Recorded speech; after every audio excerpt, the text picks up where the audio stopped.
If you grew up in the 90s, chances are you remember Tamagotchi. That tiny egg-shaped device with a pixelated screen that held your very own digital pet inside. You fed it, played with it, cleaned up after it, and if you forgot, well, it probably died. Tamagotchi was more than just a toy, it was a cultural phenomenon that swept across the globe and became a symbol of 90s childhood. But how many versions of Tamagotchi actually existed? And what made each one different? In this video, we're going to go through every Tamagotchi version released from 1996 all the way to 2005, explaining the history, the features, and the impact of each generation. Get ready for a trip down memory lane. The birth of Tamagotchi, 1996. The story begins in Japan, 1996. Bandai, one of the biggest toy companies in the world, was searching for the next big idea. A young designer named Akihiro Yokoi came up with a concept: what if you could carry a little creature in your pocket and take care of it like a real pet? Bandai loved the idea, and by November 1996, the first Tamagotchi hit store shelves in Japan. The toy was simple, an egg-shaped keychain device with 3 buttons and a black and white LCD screen.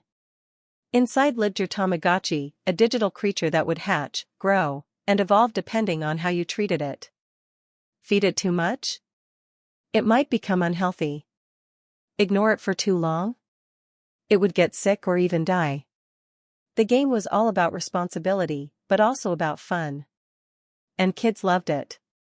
Within weeks, Tamagotchi exploded in popularity. By early 1997, it was released in the United States and Europe. The craze had officially gone global. Millions of units sold in just months, and Tamagotchi became the toy every kid wanted. The first generation, now often referred to as Gen 1, set the foundation. The creatures were simple, the care mechanics basic, but it had that addictive loop: feed, play, clean, repeat. The shells came in bright colors with funky patterns, and each one felt like a personal pet. Collectors today still hunt for Gen 1 devices, and prices can easily hit over $100 for a working one in good condition. But Bandai wasn't about to stop with just one version. In 1997, Bandai released Generation 2 Tamagotchis. They looked very similar on the outside, but the programming added new characters and slightly different care paths. Fans could now raise new creatures and compare them with their friends' devices. The craze only got bigger. By this point, schools around the world were banning Tamagotchis because kids were too distracted feeding and cleaning their pets during class. But banning them only made kids want them more. Bandai quickly realized that variations could keep the hype going.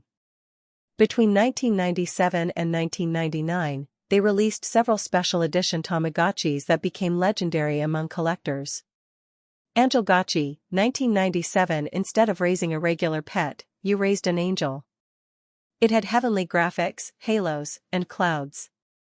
Kids loved the idea of a pure Tamagotchi that felt magical. Mothra Tamagotchi, 1997. A crossover with the famous Godzilla monster, Mothra. You could raise Mothra from larva to its final kaiju form. This tied Tamagotchi into pop culture and made it a collector's dream. Devilgotchi, 1998. The complete opposite of Angelgotchi. This dark version had mischievous devil pets that would sometimes refuse to listen to you, disobeying commands for fun. It was edgy, controversial, and very 90s. Santagotchi, 1998. A Christmas edition Tamagotchi where you could take care of Santa Claus himself. This one was more of a novelty, but it showed how far the concept could be stretched. Each of these editions added flavor to the Tamagotchi world. Kids traded them, showed them off at school, and dreamed of owning every version. But Bandai wasn't done yet. In 2004, nearly a decade after the first Tamagotchi, they launched the Tamagotchi Plus in Japan and the Tamagotchi Connection internationally. This version changed everything. For the first time, Tamagotchis could connect with each other via infrared. That meant you could have your Tamagotchi visit a friend's Tamagotchi, exchange gifts, and even get married and have babies. The social element brought the toy back into relevance, and suddenly Tamagotchi was cool again. The shells were bigger, the screens a little sharper, and the gameplay more advanced. Kids in the 2000s, who had maybe missed the original wave, now had their own Tamagotchi craze. By 2005, Tamagotchi Connection had multiple generations, with updates like new games, more characters, and expanded connection features. For a while, it seemed like Tamagotchi was unstoppable again. Why did it disappear? So why did Tamagotchi fade away a second time? The answer is simple: technology moved too fast. By the mid-2000s, kids had cell phones, handheld consoles like the Nintendo DS, and eventually smartphones. A tiny monochrome digital pet just couldn't compete anymore. But the legacy remained. Tamagotchi was one of the first toys to blend real emotional attachment with a digital device. For many kids, it was their first taste of caring for something alive, even if it was just pixels on a screen. Tamagotchi today. Believe it or not, Tamagotchi never truly died. Collectors today pay hundreds of dollars for rare editions like Angelgotchi or Devilgotchi. And Bandai has actually released modern versions, including color screen Tamagotchis and even smartphone apps.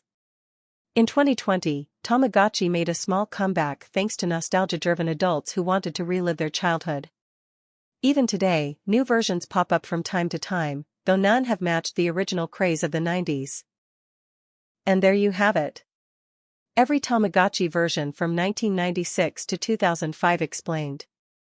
From the original Generation 1 and 2, to the crazy special editions like Angelgotchi and Devilgotchi, to the 2004 comeback with Tamagotchi Connection. Tamagotchi wasn't just a toy, it was a moment in time. A symbol of growing up in the 90s. Now it's your turn. Did you own a Tamagotchi? Which version did you have? Do you still remember the sound of that little beep calling for food or attention? Drop your memories in the comments below, and let's bring back the nostalgia together.